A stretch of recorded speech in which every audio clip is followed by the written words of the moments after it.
welcome back to my channel. So today I want to talk about house hunting in Korea. Because for those of you who don't know, if you come to Korea as an English teacher, you're usually put in housing provided by your school or hagwon. And the problem is that as much as this is a nice thing that they provide for us, a lot of people after living here a year or two, they really want to move out and find a home that really caters to their personality, or maybe move to a location that they really like. So if you're interested in looking for an apartment in Korea and you don't really know how, or if you're just curious about the process in Korea, then please keep watching and I will tell you everything I know. Okay, so first off, there are two ways that you can rent an apartment in Korea. The first one being jeonse, where you basically sign a lease agreement and they decide how much it will cost to live there for that period of time, and you pay all the money up front, and that's it. And at the end of the leasing agreement, when you move out, you get all the money back. But the problem is with jeonse, that amount of money is so freaking huge. But if you're an English teacher, you're probably gonna go with the more simple and easier walse. So walse is what I do. It's essentially just like in the United States. You pay your key deposit up front, and then every month you pay monthly rent. And at the end of your lease agreement, you get your key deposit back minus any damages that you might have incurred because you were not kind to your home. The big difference between the US and Korean rental system is the key deposit. In Korea, the key deposit is much bigger than in America. In Korea, the key deposit will be like thousands of dollars. And you have to remember when you come here, if you see a key deposit for 5 million Korean won, which is about 5,000 US dollars, a little under, that's totally normal. Don't feel like they're trying to rip you off, because that's just the system here. So you may be wondering, if you're paying all the money up front and you're supposed to get it all back, or you're paying these large key deposits and you're supposed to get it all back, is it safe? So first, I'm gonna show you how to look for a home, and I will get into the legal thingies. I'll get into that a little bit later, okay? Okay, so there are actually two apps to rent apartments here. So there's Zigbang and Dabang, and unfortunately these are both in Korean. But let's check out Zigbang first. So there's 4 options: apartment, villa, and 2 rooms. So literally a villa or 2 rooms. So it's gonna have maybe a couple rooms in the home, and 1 room is literally just 1 room, a studio apartment, and a pistel, which tends to be like a high-rise apartment building. They tend to have higher bills though, but they tend to be nicer. But let's just check out the 1 room because the prices will be more varied. And I'm just gonna skip through. Okay. So you can see, you can search by either location or by the subway station. So I'm just gonna look by location, and it's asking me, do I want to search all options, walse or jeonse? So I'm gonna choose walse, and then you can see these numbers are representing homes in that area that we can check out. So I'm looking at Seoul right now. So I don't know, I'll take you guys to Hongdae. Okay, and there's no filter set, so I'm just gonna press this button. There's 791 different homes that are showing up on my map right now. So let's see. Okay, now you can see that there's these numbers like 1000-/50 or 500/70. So this is actually referring to manwon, which is 10,000. Stay with me here. So the first number is your key deposit. Add 4 zeros, and that's your key deposit. And the second number is the rent. So again, add 4 zeros and you get the monthly rent. So I don't know, let's just scroll down. And I don't know, let me find something affordable. So let's click this one. It's 5 million rent, or sorry, 5 million key deposit, 450 monthly rent. So I click on it and I can see different photos of the room. And be careful because these photos tend to be like, I want to say not fisheye, but they tend to be wide angle lens. So they make the rooms look quite big compared to what they really are in real life. So be mindful of that. And you can see this 3-month one. It's the monthly maintenance fee. So you're going to pay $30,000 a month, or about $30 for maintenance, which is really cheap. And you can scroll down and you can see the size of the home and you can see the options. So this one, for example, has aircon, a fridge, a laundry machine, a gas stove, a wardrobe for you to put your clothes in, and it has a shoe closet, and of course a sink. These are kind of basic things that you need in your home. And it does say that internet is included. And if you keep going down, you can see, where is it? Yeah, you can click on the map and you can see this is where it is. So it's in the Hongdae area. It's a pretty nice area, pretty good location. It's definitely near all of the fun stuff to do. And if you keep going down, oh yeah, sorry. At the bottom of the page, you can actually see on the left-hand side, there's a button if I want to call. This is their phone number. I can press the button in the middle and it will call the person who made this listing. And next to it, there's also a message. I can send a message. And that's pretty much it. Okay, and just so you can see it, I'm gonna also click on Dabang. And let's just check this one out really briefly. And this is gonna be an event.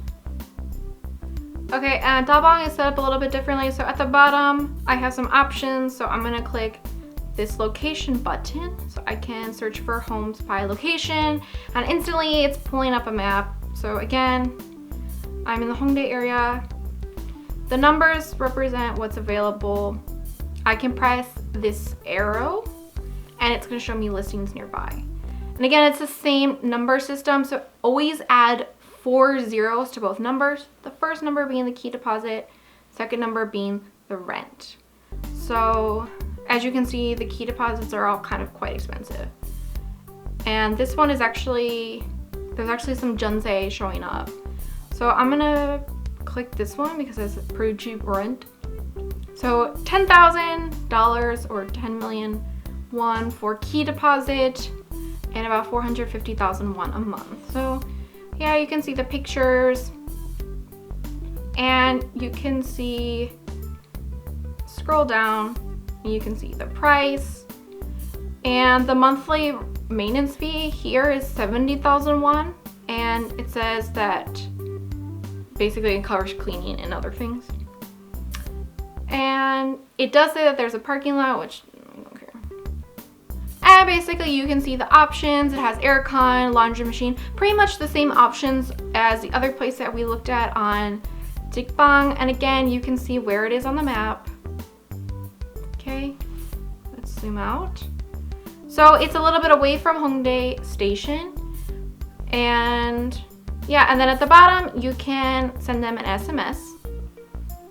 Okay, which I'm not going to do.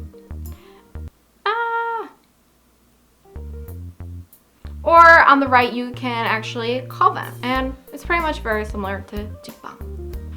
Okay, I will say disclaimer, if you're using these apps, be careful because I've heard from a few different people that some of the listings on the apps might not necessarily be the most honest. If you're gonna call the number on the app, you wanna make sure it's going directly to the real estate agent's office.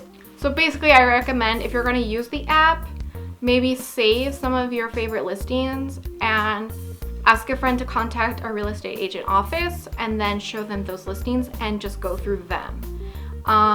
If you're gonna call someone on the app, I would ask a friend to call it, and just basically a good rule of thumb is have your friend involved in this process so that you have someone who's fluent in Korean, who's really got your back, so that you know you're not gonna get scammed. Okay, and another thing that you have to consider before finding your apartment is the timeline. But honestly, they do everything so last minute that when I was looking for homes, I wanted to contact places a couple months in advance and people were like, this is too early, call us in 2 months. Even a month is probably too early to look for a home here. I would say 2 or 3 weeks is the perfect amount. I don't know. It's really stressful for me because I thought, you know, if you wait till the last minute, you're not gonna find a home and you're gonna be homeless. And I was like, I really don't wanna be homeless. You can actually find a home a little bit on the early side. And by early, I mean like within 4 weeks or so of when you wanna move in. And when you're looking at homes, when you go to the real estate agent's office, when you get there, they're gonna show you a bunch of homes in your price range and depending on what you told them that you're interested in. And they're gonna show you around. And if you find something that you really like, but of course, like you're just there with the real estate agent, you don't have the landlord there, you're not ready to sign the contract yet, but you're like, wow, this house was great, I really wanna live here. You can sign a kind of temporary pre-contract contract called a kageya.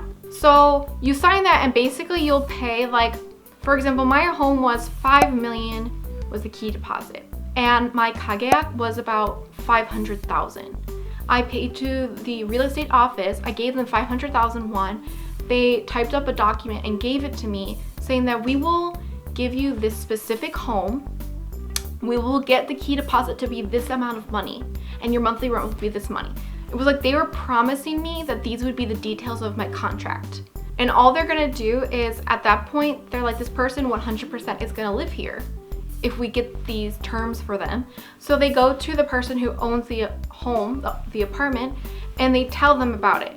And if they agree to it and they agree to those terms, basically the house is yours. You set up an appointment to sign the contract. And then at that contract appointment meeting, you're not paying the full key deposit, you're taking off that money. So at my actual contract signing, I only paid about 4,500,000 won because that money basically goes to the key deposit. And if for some reason you cancel and you're like, oh, I signed this kind of pre-contract contract, but I don't want to live there anymore, you don't get the money back. But I like this process because it is a very legal and protected way of making a claim to a home. It's essentially like bidding that this home is going to be mine. And it's a very good way of kind of like locking your place into that home before you get the contract in your hand. So it was actually really nice, and if you're really desperate and you really want this home, it's a great option. Go for it. After you sign your housing contract, you set up your move-in date, and then you have to contact a moving company, which in Korea you actually have the option of people who will like move just your stuff. So you box it up, they come and pick it up, and they take it to your new home. Or you can actually pay more money, and I usually don't do this because it could be a few hundred more, but you can actually pay more money and they will literally clean your new home, like steam it and like wash the place and I don't know, clean it, and then they come to your house, they pack your things for you and they carry it to your new home and they unpack it for you. So that's really convenient. If you're feeling really lazy or you just have a lot of stuff and you really want to just save the time, you can pay them more money and they will do all of the work for you, which is really great. So one thing you really, really have to do after you sign your contract, if you were wondering earlier if the key deposit is this expensive, like 10 million, 20 million won, like, will I really get my money back? Is it safe to invest so much money in my home? And actually, there are some legal things in place for that. So there's two things. One, when you sign your contract, your housing contract, you have to go to your local government office and bring your contract there and basically tell them that you moved. You want to go there and do like isa shingo, and basically report to them that you've moved, and they will give you a stamp on the document. And this stamp will verify that you're moving in that day and like pay this money. So if something were to happen where like the landlord went bankrupt, this would guarantee you that your money would come back to you. Like you would be a priority in that situation.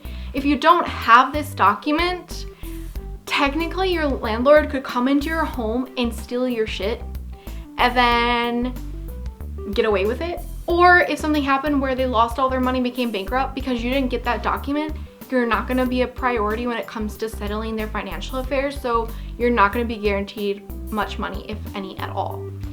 And another thing you can do before you're moving in, and this is something that actually the real estate agent office should give to you, They will give you a piece of paper and discuss with you the financial standing of your landlord. Has your landlord been renting this home for a long time? And have they had money problems? Have they had any problems with paying people back on time? Are there any complaints filed against them about money issues? This is all going to be on a record, and actually the real estate agent office can give you this information. So that's another reason why you really should just go through a licensed real estate agent. But basically you do have to consider their financial standing, and then of course getting that stamped contract so that if anything were to happen, you can get your money back later. So that's pretty much all you have to do to find an apartment in Korea. And I would just say, word of advice, no matter how good your Korean is, I would always recommend asking a friend who is a native speaker, particularly someone who's older and has experience looking for homes, to come with you when you go to these appointments. Just because, you know, I'm sure in your country too, if you were kind of selling things and you came across someone who couldn't speak a language very well, they can be an easy target to scam, let's be honest. So just keep yourself safe. Try to get a friend, you know, a Korean friend to come along just for security, just for that added benefit of they can scam your leasing contract for any weird things, and, you know, keep yourself safe. And that's basically it. So I really hope that you enjoyed this video. I hope that it was really helpful for you and gave you a sense of what to do to find a home in Korea. If there's any questions that you have or anything that you feel like I didn't really cover too well, please say something in the comment section and I'll try to get back to you. Or if there's a big topic to cover, I'll try and get to it in another video.